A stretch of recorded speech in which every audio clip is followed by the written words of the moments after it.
Les dieux de l'informatique.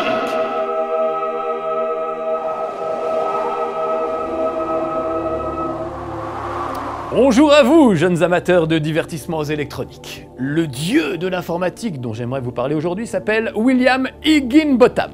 Et c'est un des tout premiers êtres humains à avoir eu l'idée de créer un jeu vidéo.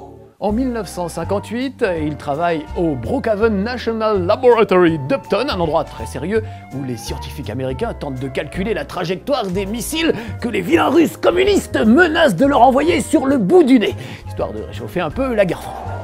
Régulièrement, des journées portes ouvertes sont organisées dans le laboratoire afin de montrer aux contribuables américains que l'argent de ses impôts est employé à bon escient. Malheureusement, les visites sont un peu soporifiques et le succès est loin d'être au rendez-vous.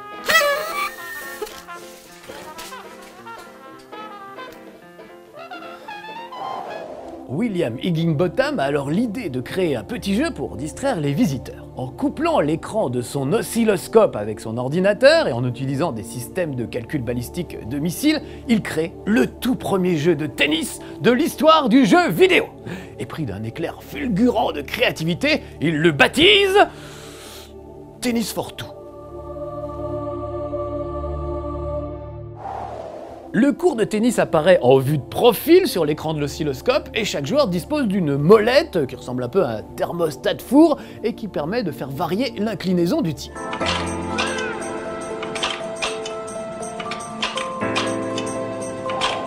C'est pas grand chose, mais c'est simple, ça fonctionne et l'esprit de compétition fait le reste. Tout à coup, les journées portes ouvertes du laboratoire connaissent une affluence record et l'ambiance vire quasiment à la méga teuf.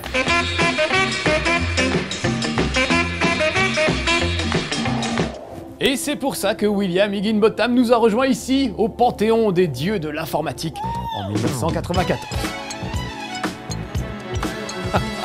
Sacré William. Ah, pour mettre l'ambiance, il est champion.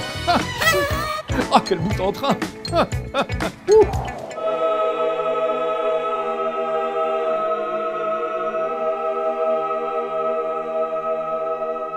Epitech, les nouveaux dieux de l'informatique, c'est peut-être vous.